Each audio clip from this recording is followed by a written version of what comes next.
Hi guys, magandang araw sa ating lahat. Ito pong Gamidigs Vlog. Ang video natin ngayon tungkol dito sa kay Senator Bato de la Rosa alias Caripas.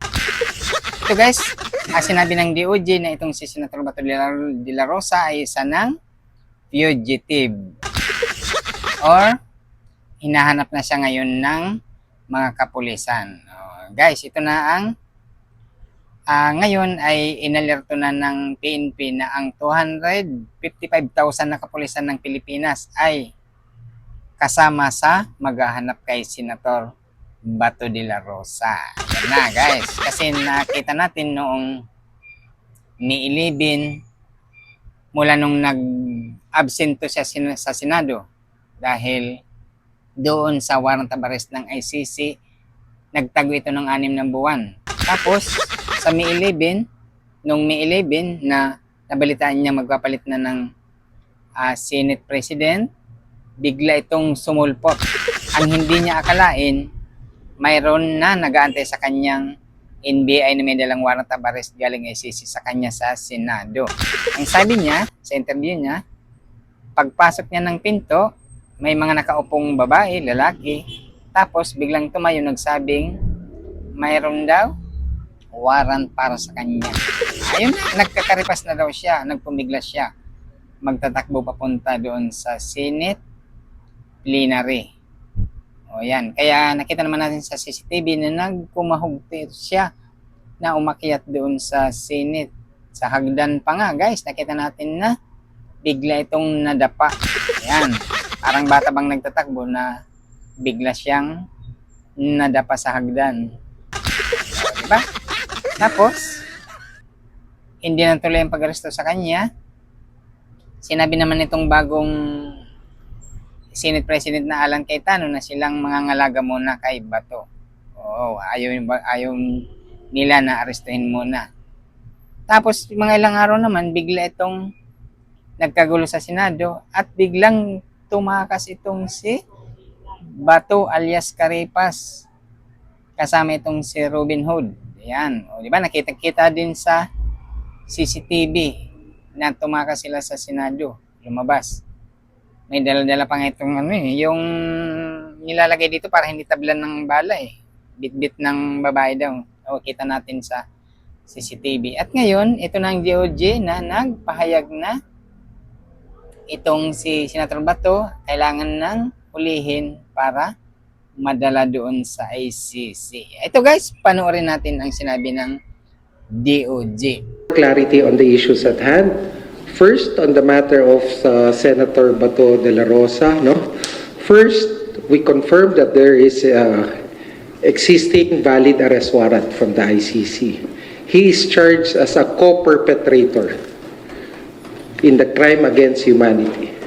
Second, we also likewise confirm also the fact that based on evidence, pieces of evidence we've relayed information in the past few days, Senator Bato is not in the Senate premises. Third, yesterday, the Supreme Court did not issue a temporary restraining order, neither was a status quo ante order was issued. But the main case is still pending with the Supreme Court. This warrant is enforceable. Based on all these 4 basic premises, I would like to confirm. One, the Philippine law enforcement agencies, which would include the PNP, the National Bureau of Investigation, are now tasked to effect the arrest of Senator Bato de la Rosa. Senator Bato is a fugitive from justice, and he should be brought to the ICC to face the charges before him. Okay. On the matter regarding the ongoing the panel, the investigation of the DOJ panel on the events that transpired from May 11 to May 14. It's ongoing. We are in receipt already of the report from the GSIS. We are already also in receipt of the complete report from the NBI. The PNP asked for some time to collate remember the press briefing I had together with General Nartates and Secretary John Big at the office of the President the other day. The PNP is collating all documents and will be transmitting it to us soon.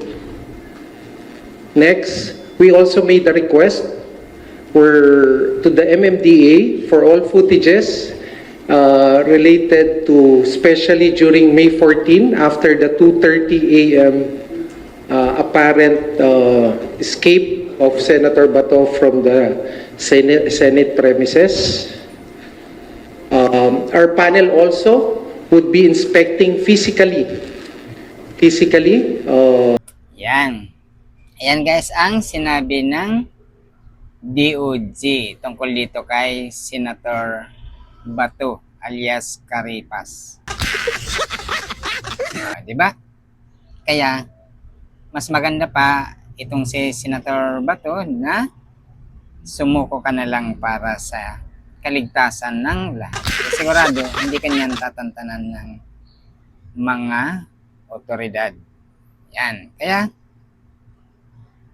sana nung nandun ka na sa Senate, hindi ka na kumaripas sana noon para naging maganda ang inyong pagsuko at saka masamahan mo na sana doon sa ICC itong si PRRD para meron naman doon kasama at may makakausap. Yan. Or mga tagapag mag-aalaga na rin sa kanya doon para kabayaran naman ng mga naitulong niya sa iyo. O, di ba? Hindi ka matakot dyan sa ICC kasi kung malinis naman yung konsensya, malay mo, mapawalang sala ka doon, hindi mas maganda, magiging superhero ka pa ng mga didilis. O, di ba? Kaya mas maganda ngayon itong kasi sinusundan na siya. Malamang alam na kung saan yung kinaroroonan niya. Mas maganda pa na sumuko ka na lang ng mahinahon para itong si PRRD hindi nagdalawang isip, sumama na kaagad. Ikaw, mamatigas pa. Oo. Samantala yung mayor mo, yung nag-utos sa'yo noon, walang kabog-abog na, sumama lang. Hindi nga nagpumiglas pa. Ikaw, nagkaripas ka pa dyan sa Senado eh. Papel pa nga lang ang sinisilbi sa'yo.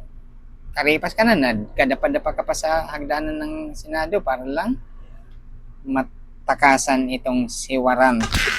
Oo, ito talagang pangalan na Warrant eh. Kinatatakutan ng lahat eh. Itong si Senator Bato, yan ang kinatatakutan niya. Itong si ICC Warrant. Oo. Kaya itong ngayon dapat Senator Bato ay sumama ka na lang para madalaw mo na itong si PRR. Di ba gusto mong dalawin doon noon? Kaso lang, nag-aalangan ka kasi baka doon pa lang hawakan ng kamay mo. Kaya ngayon ang pagkakataon na wala nang hahadlang sa'yo. O, diretso ka na doon, pasok. O, di ba? E di, mas maganda, may kasama na si PRD doon.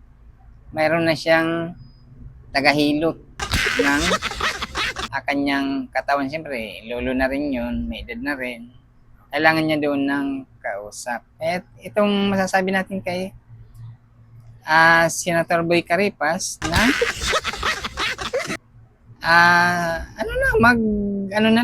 magkusa na sumama sa ating mga kapulisan na pumunta sa Hague or sa ICC. Di ba? Mas magiging bayani ka pa dito sa mga didilis kung tutuparin mo ang ganyang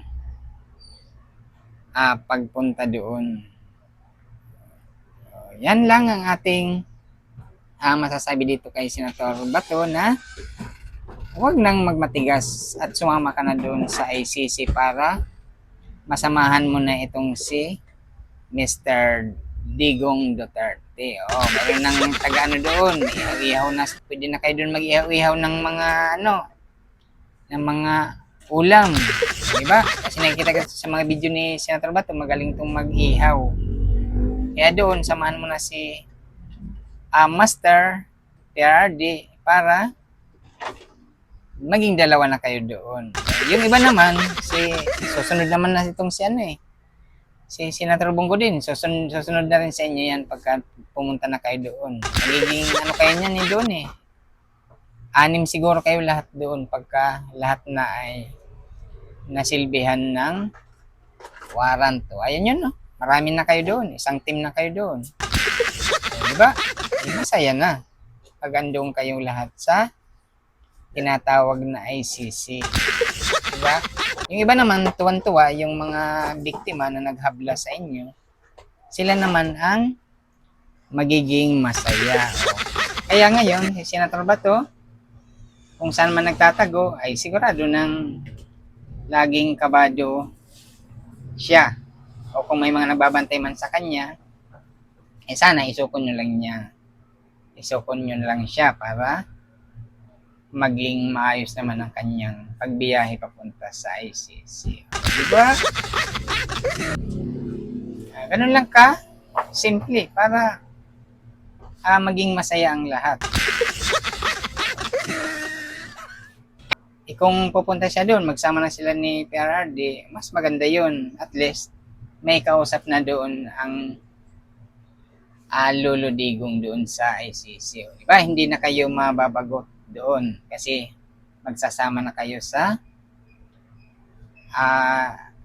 rehas doon sa ICC. Parang walang rehas nga doon eh, nakakwarto lang. Mas maganda nga doon kaysa dito ka makulong sa Pilipinas, nakarehas na kalawangin. Matala doon sa ICC, walang rehas, kwarto lang, aircon pa. Sarap pa ng buhay doon, may doktor ka pa, may tagaluto lang sa inyo. O, doon ka na bakasyon ng habang buhay. Siyempre, lilitisin pa yan. Kung mapawalang sala ka doon, di magiging bayani ka ng mga DDS. O, sa ngayon, hindi ka pa bayani kasi wala eh. Ano ka pa dito eh. Pinaghahanap ng batas. O, yan. Itong si Senator Bato, talagang karipas to eh. Pag nakarinig ng warrant eh, karipas ka agad. Yan. Guys, hanggang dito na lang. Sigurado malamang mahuli itong si Senator Bato kasi buong bansa na ay naka-alerto. Bye!